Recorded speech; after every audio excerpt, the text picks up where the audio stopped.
Hello, hello, hello. Welcome, welcome, welcome. Come in, come in, come in. This is Tamika's Den. I am Tamika. Get on in here, y'all. Get on in here. Kick off your shoes and relax your feet. You are now in the den.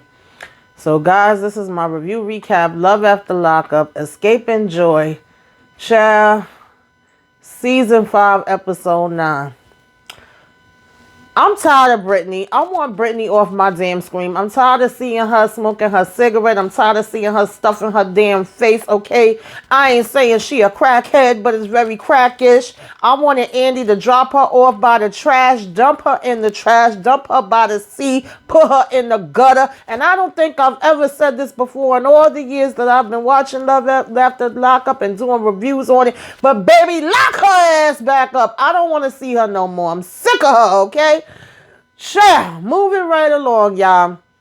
We also had Chelsea open up about her past to Mikey. You know, we finding out that she's been through a lot of different abuse situations with a lot of different guys. And baby, I need Chelsea to get inside of therapy. I need to get inside of therapy, okay? Worry about them bills, worry about them kids. Mikey, I'm actually liking you, honey. I'm rooting for you. I hope that you win. And I think you need to stay with your damn daughter and take care of her. And then maybe you and Chelsea can reunite later and bring it on together if it's meant to be. Okay, we got Key Rock and Brittany at this doctor's appointment that's supposed to be about her finding out about IVF, but honey, it looked like it's turning into, you know, more information for Key Rock as far as his transitioning. He do not want no kids. He's making it clear that he don't want no kids, but Brittany is still insisting that we look into this, even though we both know that right now in the positions that we are and the age that she is and all the trauma she has too, she another one that needs therapy, that this is the last thing we should be discussing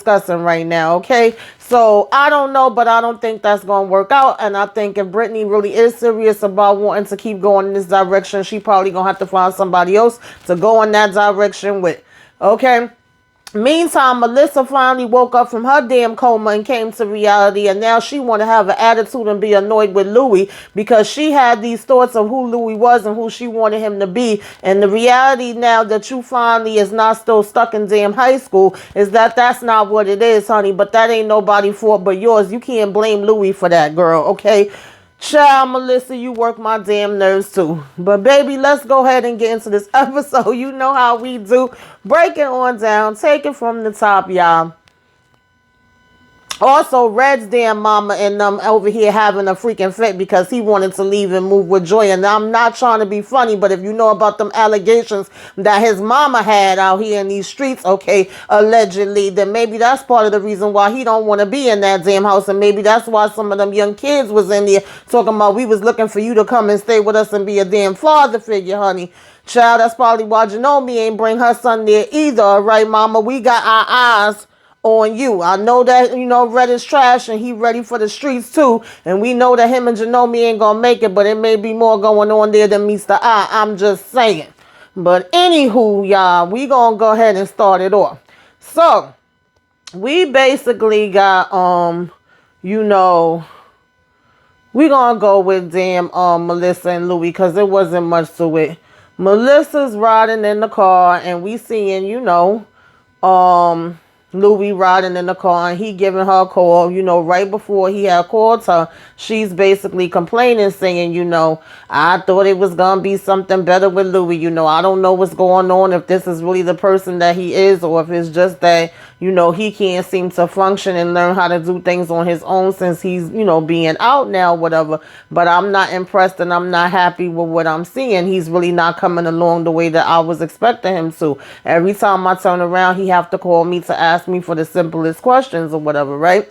Now, some of the examples and some of the things we see is him calling her at one point to say, you know, oh, what kind of fish do you like eating? And she's saying she out at brunch and she's like, that's a stupid question. What the hell you mean? Like, that's what you called to ask me, you know? And at this point, he's basically asking her, like, do you have Netflix or whatever? I would like to get your information so I can log into your account because, you know, I don't put the app on my phone.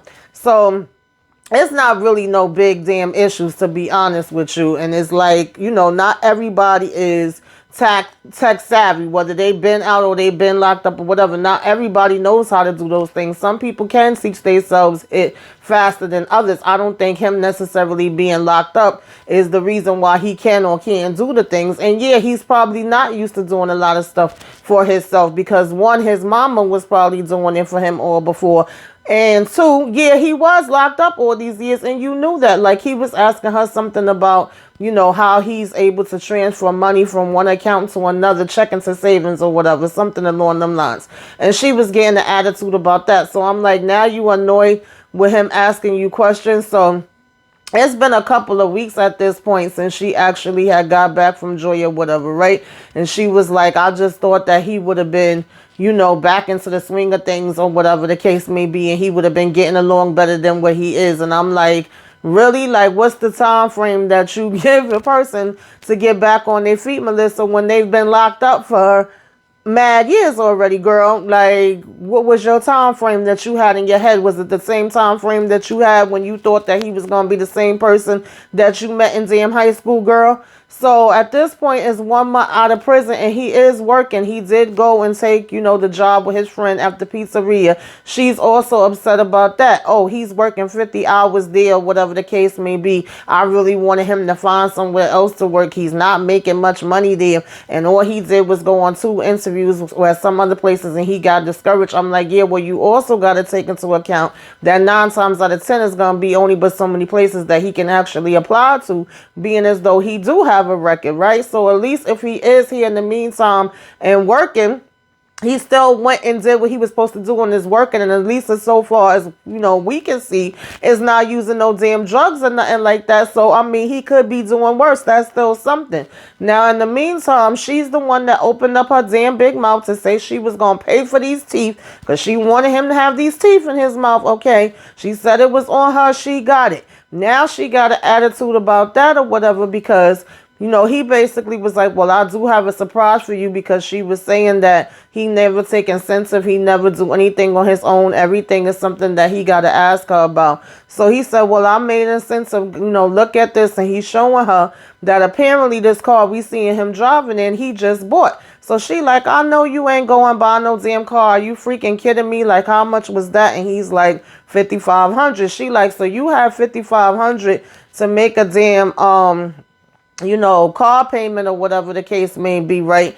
But here it is, you want me to pay a final balance, and this damn thing is $4,500 for your damn teeth. If that's the case, you could have bought the teeth for yourself. And I say, yeah, she do got a point there. This is something for his damn mouth. And if he had $55 for a car, he sure enough could have got the teeth. But you opened your damn big mouth and said you got it and you was going to take care of it. So I guess he figured, well, if she taking care of that, then I could go ahead and get me a car that's going to get me to A to B, instead of me having to sit there and order a Lyft or Uber, whatever, or have my mama drive me every time I want to drive back and forth, right? This is me showing some independence. This is me showing initiative. This is me finally doing something on my own where I didn't call you and ask you about it, right? But now we going to talk about some, oh, you should have called me. You didn't think that you needed to ask me about this. I said, well, he's a 40-year-old grown man that's working for it. So no, Melissa, he didn't technically have to call you to ask you about shit, because he ain't asked you to buy the damn car for him, right? You can't have it both damn ways. But I did get her point as far as,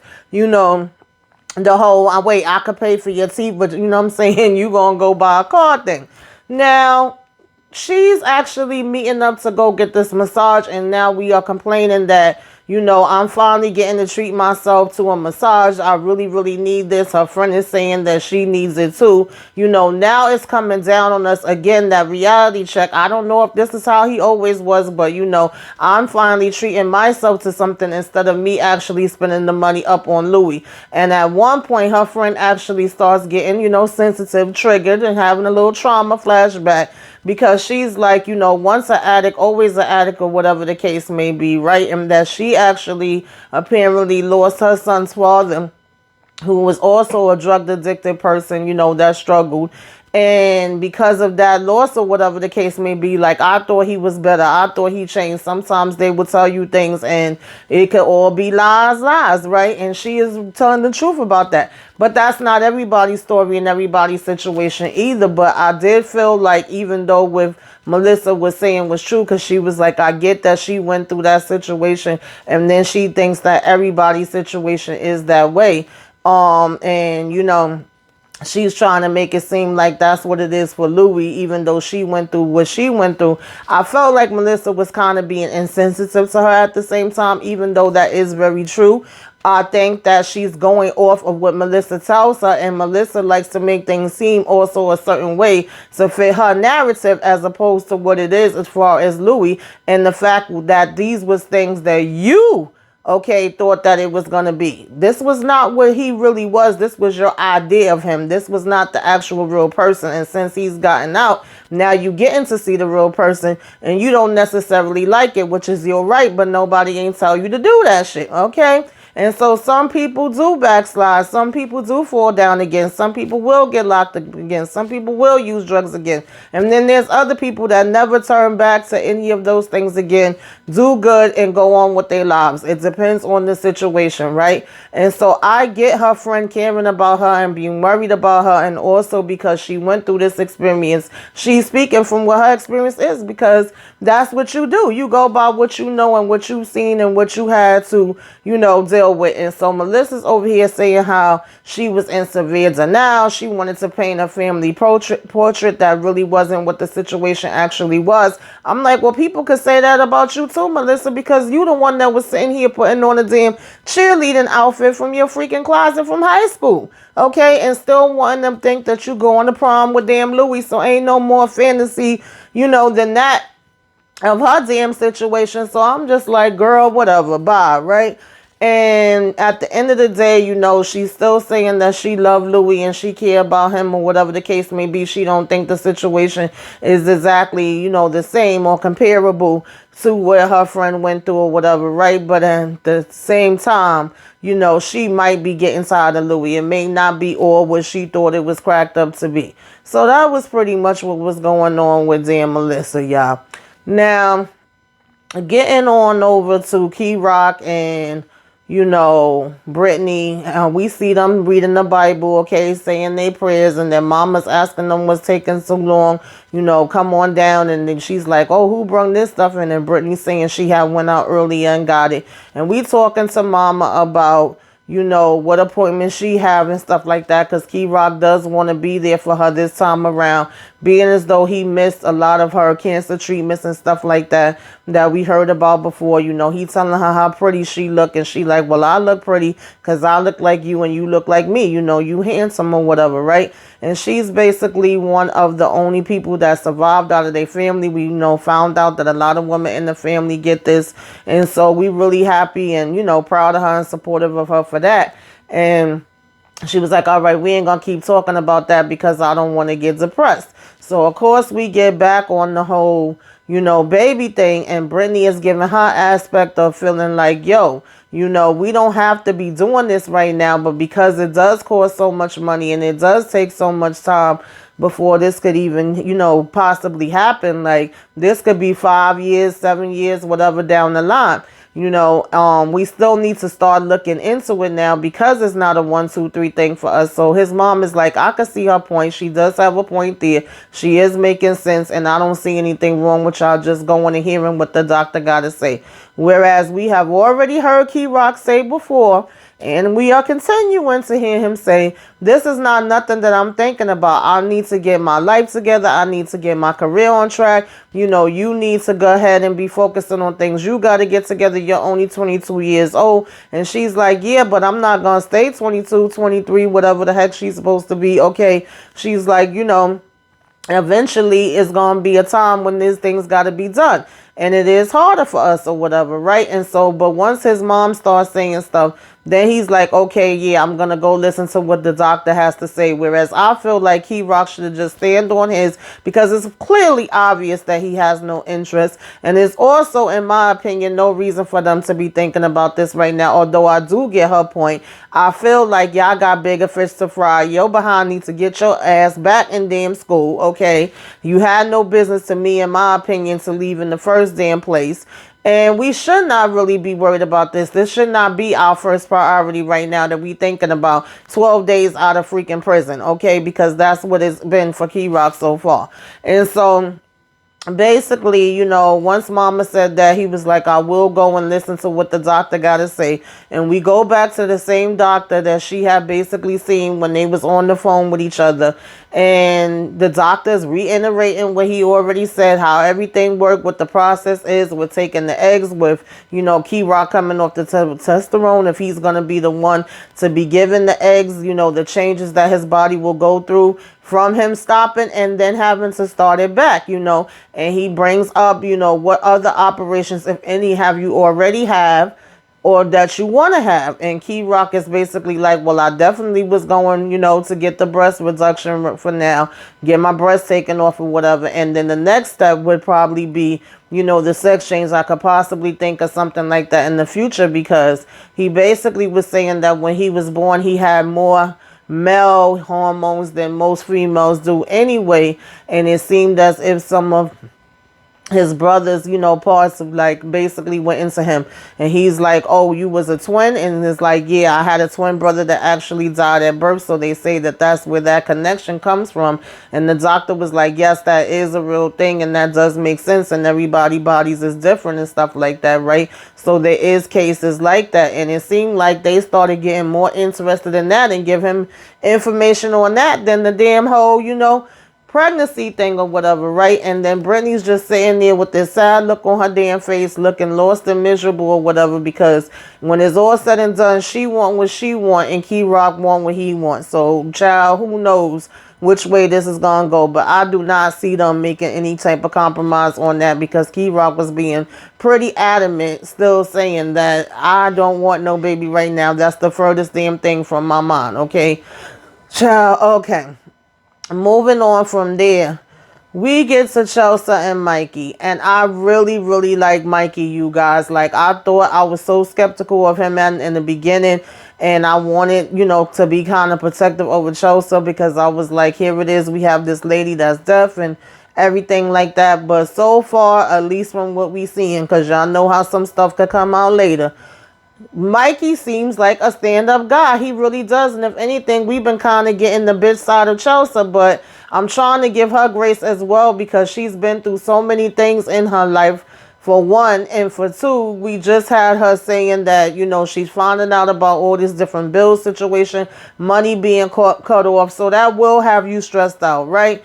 But we are actually seeming like we a little calmer right now. We in the room, we folding up some clothes, we having a conversation, just basically where it's like, how you feeling today, what's going on, and what we gonna do. And she's asking like, how was it with your baby mother? Was everything all right? And he's like, yeah, it was fine, it was great, it was cool, And so far we getting a great start. We looking like we back in the mama's room, because we know that she was a little uncomfortable at first with being in there, which was understandable. And that's why we have went over to, the hotel room. Look like we getting some things together and folding up some stuff and things of that nature.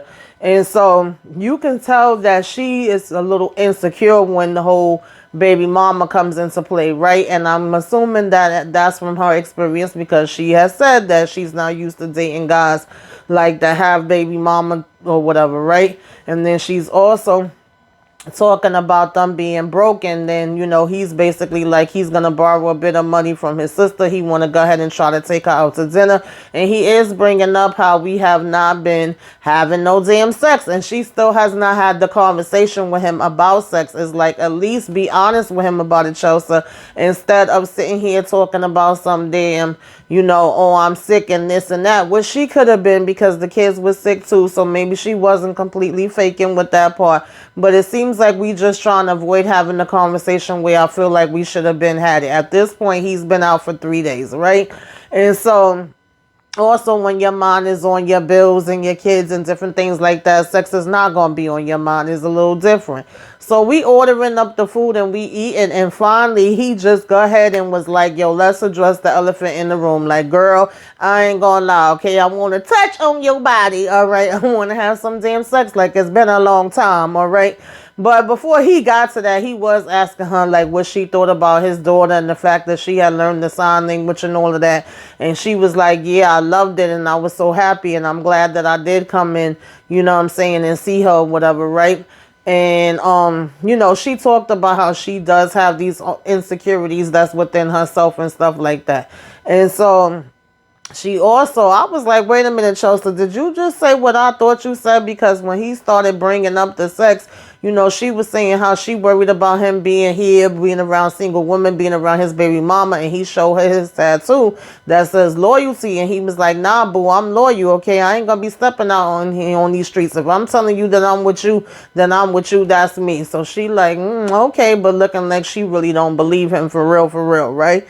And so she starts saying again, you know, we heard her say this before, like, I've never really dated a guy that had any type of hearing issues or anything like that. All the guys I was with was hearing, you know, people. And so she talking about some, you know, I don't think that somebody, like, I think hearing guys would have the best sex, okay? They gonna have sex. I said, girl, well, how would you know if you never been with any of the other ones? You can't really compare it. Because he was saying, have you ever had sex with a, you know, deaf guy? And she talking about hearing guys do it better. So I was like, girl, why would you say that to him, right?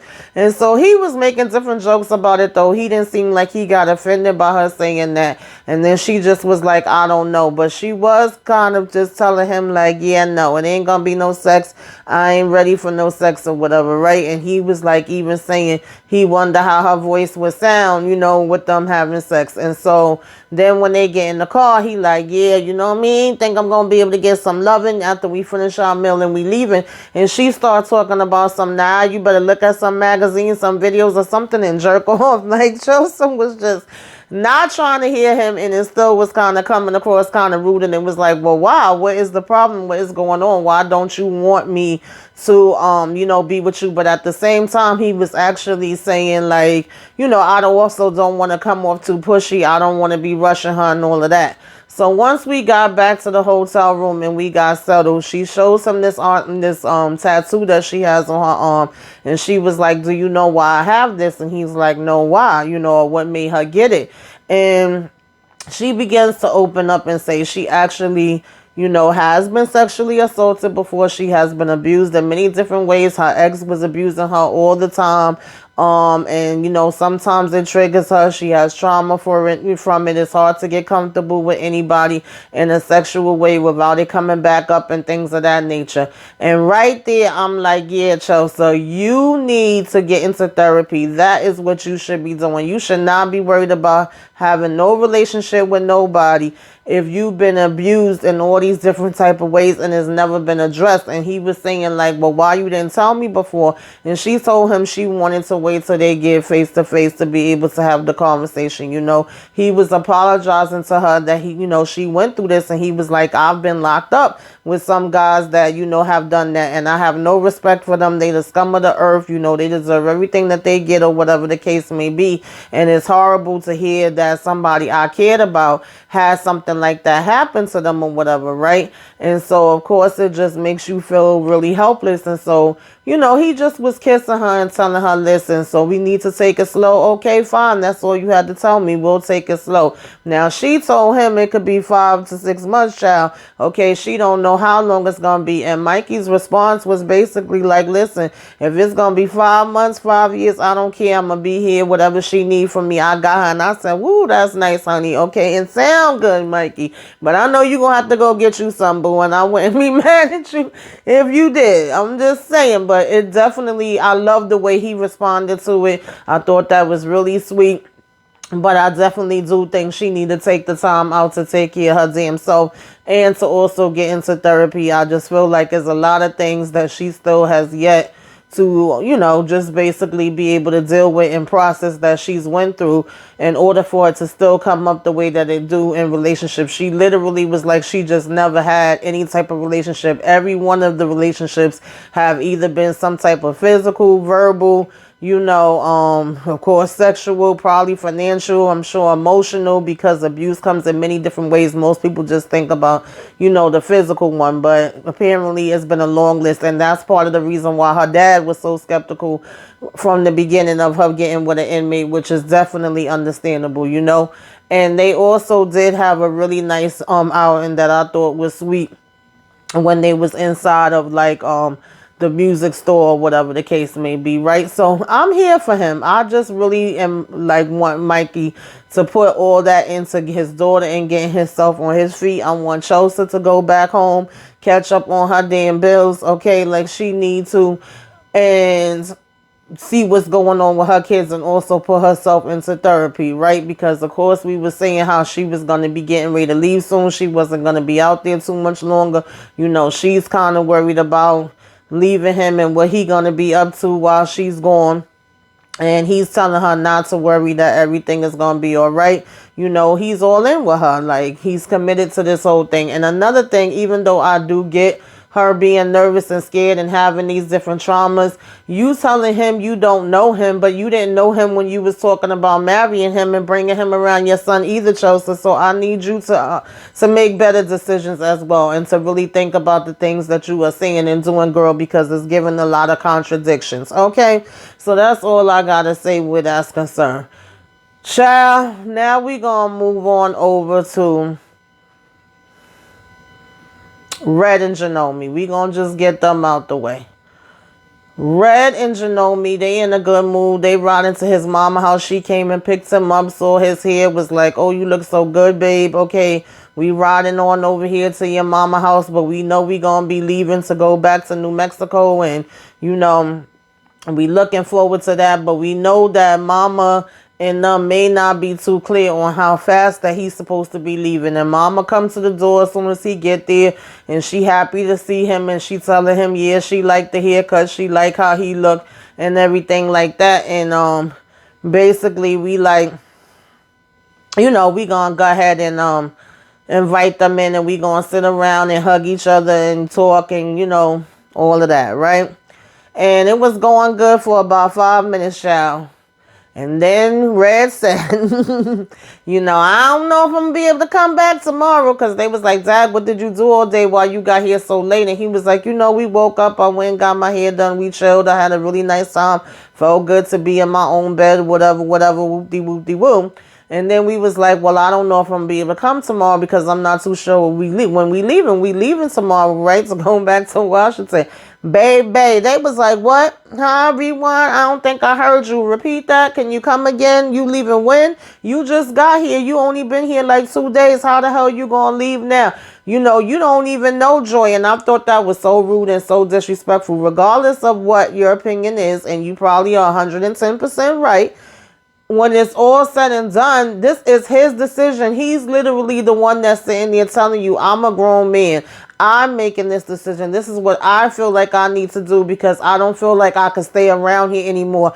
I don't have no good memories here. This place does not do anything good for me. I want to get away from here and have a fresh start. I want to go to where my wife is at, even though technically they ain't married, but that's what he calling her. You know, I want to go to where my child is at, and I want to go to where I'm starting my life at. I don't want to be here anymore. And I do know plenty of people that either when they feel like I always get into some type of trouble, you know, I lost a lot of my friends that was in the streets. I'm one of the last men standing, and if I stay here, I could possibly be taken out too. Or even when you have somebody that was dealing with like drugs and alcohol, they don't want to be in the same places that they used to be in to get tempted. And so from that aspect, I understand very well what Red is saying. And sometimes literally when that person be like, yo, I need to get out of here, because if I stay here something bad gonna happen, it do happen. On the, you know, do usually something bad does happen.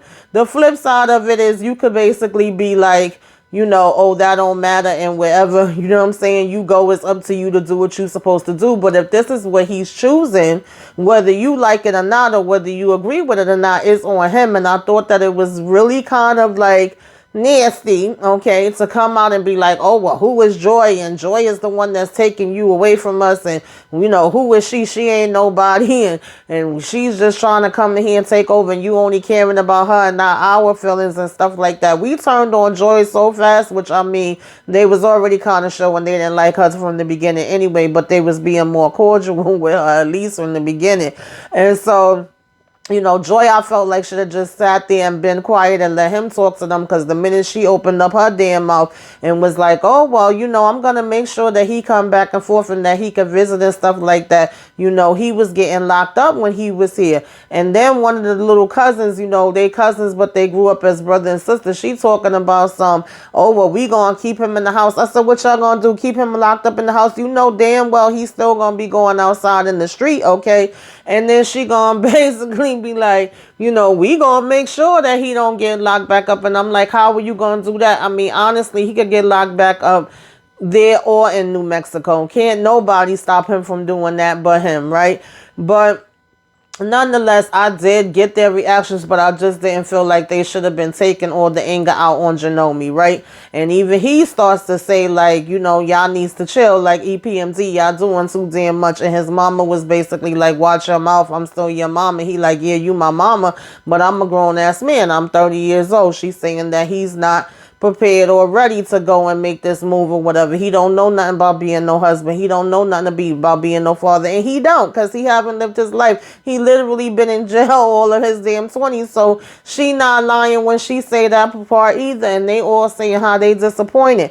But then we gonna get up and we gonna start flipping damn chairs on the floor. And I said, I know you done lost your damn mind. You ain't about to come up in my freaking house and flip no shit over, okay? Pick that up. We done knocked down the damn pictures and everything else, child. So, you know, they go storming off, and I just thought that that was really childish or whatever, right? And we know that, you know, he ain't gonna stay damn faithful to damn Janome, so I don't know why he's sitting here trying to play like he gonna be somebody's damn husband either. He lying to himself as well. So really, I felt like his mama shouldn't have even been paying him no mind, because I'm pretty sure she know her child, and that's why she was telling Janome the stuff she was telling him. But then we got the flip side of that too, with these damn allegations done came out about the mama. So honestly, I don't know how I feel about this at all, y'all, right? But he's telling them what a blessing Janome has been and how much he want to go with her, whatever the case may be. And she's like, oh, he's going to abandon me and leave me again. This is what mama's saying. You know, he going to leave me again to now go with her to some damn New Mexico or whatever. And he talking about my wife, my wife, my wife. I choose my wife. Y'all not even married any damn way, right?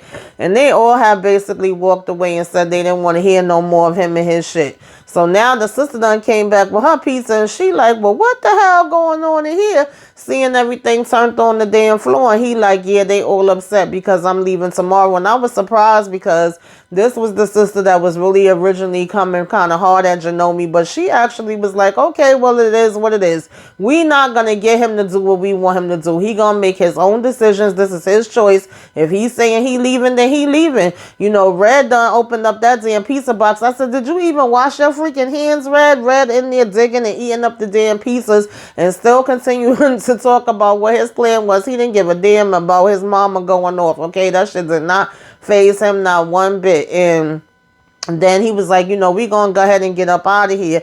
And he took some damn pieces to go and was leaving, because his sister was still saying to the mom, like, yeah, okay, but what we gonna do? At the end of the day, if this is what he want to do, then that's what he gonna do, and we ain't got nothing to do with it. You know, we rolling up on the freaking car, walking up on the car. Yeah, you stay going. I hope you like it, and don't call me when you get in trouble. That's it. That's all she wrote, okay? I ain't gonna have nothing to do with you if you just gonna pop up and leave with her like that. And then she's like, oh, Janome is breaking up the family once again.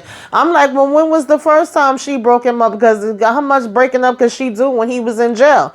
Now, one thing I do agree with is she was basically like, she wasn't coming to visit you in jail. I spent my time running back and forth over there to the jailhouse. Mama, that was your choice, because that's your child, and that's what you wanted to do for him, okay? Ain't nobody tell you to spend no damn 10 years running back and forth to jail. I'm just saying, okay? I'm glad at least Janome ain't do that part, because we all know she seemed like she a little touch and special and freaking slow, okay? Let's just be honest about it and call a thing a thing. So I'm glad that Janome did not spend time flying back and forth. It's bad enough she was already allegedly spending this other money. I ain't mad that she wasn't spending money to come back and forth to see him in damn jail. So, child, we already know Red and damn Janome ain't lasting, so it is what it is. But she said, you know, mama said he want to get out of Missouri so bad, but it ain't nothing going to be happening in damn New Mexico, okay? And that was pretty much that with damn Janome and Red. Now, moving on from there, the last ones we gonna talk about is freaking Brittany and Andy. When I tell y'all that I want these two people off of my freaking screen, I want them off of my screen. I never ever want to see them on no type of Love After Lockup again. I don't want no damn updates. I don't give a damn what Brittany doing. Okay, unless you telling me that she did something good for her freaking kids, then I don't mind seeing that. And I wish her kids the best. Okay, unfortunately that they gotta deal with this freaking nonsense. Okay. And also Andy kids, because instead of him sitting here arguing with freaking Brandy and trying to prove himself to her, Brittany, I should say, he should have been sending that damn money to his own damn kids. Sick of them both. So she's standing outside smoking on her cigarette. Oh, a relationship is built on honesty. You can't build anything on lies, and there's cracks in your story. And he's like, yeah, well, I don't see where there's any cracks. That's your opinion. That's not facts. I done told you everything or whatever. Oh, well, you lied about the money. And he was like, look, I even showed you the damn receipt, okay? I asked you if I could get $700. And he's like, yeah, and I told you what the situation was with that or whatever, right? That the bank won't let me withdraw that. So she like, well, can you go and take the $500 out? He said, yeah, sure I can. Are you going to go with me to get it? She said, yeah, that she would go. He said, okay, let's go. Now, when we get to the damn car, are you sure you okay? Are you sure you could drive? You looking upset. He talking about I'm being accused of being a control freak. I'm being accused of being a liar. I'm being accused of being a manipulator. I'm being accused of being a control freak. Next thing you know, I'm going to be accused of being Jimmy Hoffa. So he in the car and he keeps saying, come on. Get in the car. Let's go. You wanted to go to the bank? Let's go to the bank. Are you going to go with me? Oh, well, are you sure it's okay for me to get in? Are you sure it's okay for you to drive? Are you sure? I don't know. You making me nervous. I don't know if I should really go. I said, bitch, do you want to go or not? Get in the damn car. I'm so sick of this bitch. I'm like, at this point, I'm ready to tell her, walk to the damn bank, okay?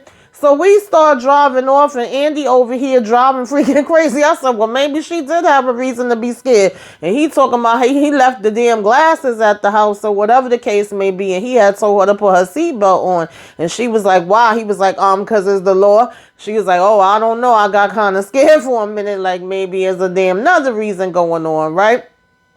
So we get there or whatever the case may be. And you could see like, she trying to look. I don't trust Brittany, child. I said, baby, if she get a hold of that damn debit card when you ain't looking, the way she was staring down, she probably was trying to get the freaking, PIN number so she could be able to come back and go ahead and take that damn money out on her own if she want to go and get some more, since she don't believe that was the freaking limit that you could get out of there in the first place. What bank you go to, what card you using, and what's the PIN that you using and all of that kind of stuff. This lady gives me crack-ish, okay? Crack-ish, drug-ish, all the freaking way. Ain't no way in the world you act this damn type of freaking behavior just because. All she wanted from Andy was his damn money, which everybody apparently but him could freaking see this. I need Andy to put his damn freaking eyeglasses on so he could see the bullshit that he over here putting up with, because obviously it is something missing there. So now, when we basically are coming back or whatever the case may be, we counting the money all freaking funny and shit. And now we got a big smile. Now we want to, crack damn jokes. We ain't have no jokes to crack before. We was miserable and cursing you out for the pancakes you was making. We was miserable and cursing you out for wanting to take us fishing. But now we got these dollar bills, y'all. Okay, well, we could go ahead and look for them drugs.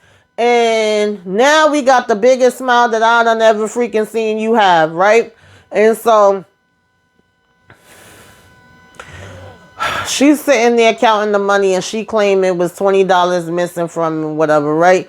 But now we could joke, now we could smile or whatever the case may be, and what's his name? I'm sorry, y'all. Andy was basically like, I don't care about money. And he was saying, damn, my blood pressure done went up. It's going to be higher today than yesterday, all right? He said he was just sick of it, right? So they go ahead and they driving back or whatever. He making all these different faces, you could tell he pissed, but he's still trying to hold it in. So at the end of the day, he's still saying that, you know, whatever to make her damn happy, right? And she's like, oh, it's $20 short. I'm joking or whatever, right? And he's like, you know, that's a joke. So he wasn't saying nothing. He just got up and he go in the house. So now, you know, we getting in the house or whatever the case may be. And now we want to talk about I can't find my phone. Huh? I'm looking for a phone, right? You know, she like, yeah, it's $500. I got the $500. I mean, and shrugging or whatever. You know, I mean, like, what do you mean? You know, it's the closest that I could get. So, and, you know, I don't know. And the fact that he lied the entire time. So now we're going to still go back to complaining and trying to make up a damn excuse about something. You know, his intentions was really all over the place. And he led me to have this idea. Nobody gives a damn about your freaking ideas, Brittany, okay? Maybe damn Andy still do, but I don't. I give two shits, okay? So she talking about, you know, I have my license, but I can't leave with the car because it's in his name. I can't take the phone because the phone is not mine. He said he bought me the phone and even my kids, you know, right now because the phone was over $500, you know, and I'll get arrested if I take it. Child, she was just making up all different type of freaking excuses, right? So now supposedly I'm not on paper and I have nothing, you know, and it's supposed to be a fresh start or whatever the case may be, right? And so now she's over here putting a bag together and picking up her bag. And he's like, well, what are you doing? She was like, I'm getting my stuff. And he's like, okay, and doing what? And she was like, and putting it together. He like, okay, for what reason? Like, what's happening? Oh, because it's my stuff. You know, do you need help? No, I don't need no help. I'm good. I got it. And so, you know, he's like, well, what's going on or whatever? What's the deal? She talking about some, oh, I just feel like I need some space. I need to think. Now we back to this shit, okay? I just want to be with my kids. So he like, so you leaving? She's like, yeah, I'm disappointed here. So she's shaking her head. I'm disappointed. He's like, yeah, me too. I said, bitch, we all disappointed. We are so disappointed that you wasted our time and you brought your raggedy ass on my freaking TV screen. You know, still talking about his relationship with his kids. Still talking about him being a fraud. He's a fraud, but you got his damn $500 damn dollars. Oh, you're supposed to have been a girl dad and I don't see it. And you supposed to be good with the kids, but I don't see it. You ain't been there long enough to see shit, okay? Talking about all of the damn lies. Girl, you lying to us, telling us you ain't on that crack, okay? That's what the lies is here, y'all. I'm so sick of this freaking lady. I ain't never felt no way about nobody on Love After Lockup. And I know we don't have some damn doozies, okay? You know, she talking about she ain't on parole or probation or none of that. So nothing is really holding her back. She's free on paper, whatever. So she figures she needs to have, you know, another plan. Start working on it because she ain't never have no damn plan B. Your plan B was to take his $500 damn dollars, dumb bitch. So then she over here, you know, getting some boxes and like 3 bags or whatever and walking out. And so, you know, Andy just sitting there looking as dumb as a freaking, useless as a box of freaking rocks, okay? And she outside, walking outside the damn house or whatever. And he was like, yo, I've just been like, you know, a complete dummy. At least he knows that he is or whatever. So his cell phone started buzzing or whatever. And, you know, I think it was like his daughters or something like that. No, matter of fact, it was her daughter. He was like, why is my mom not answering the phone? And he was like, I don't know. She outside somewhere, okay? You know, do you have a phone? And then he's like, nah. No, she was asking people outside, do they have a phone? Because she left the damn phone inside of his car instead of just saying to him, can I use your phone or can I use the phone that you already been, you know, that you already bought for me, because nobody told her to leave it there. This was her choice to do this. So now she want to really look like she a damn drug addict and be walking up to people outside asking for a damn phone. And Andy is telling her that he think her phone is dead, and as soon as she come back in, he'll tell her. And she's saying she'd rather go back to jail. Bitch, I hope you do. God forgive me, but maybe that's where you belong, because you ain't no good to yourself. You ain't no good to Andy. You ain't no good to your damn kids. So yeah, you and me both hope your ass go back to jail. That was Love After Lockup, y'all. Put it in the comments, y'all.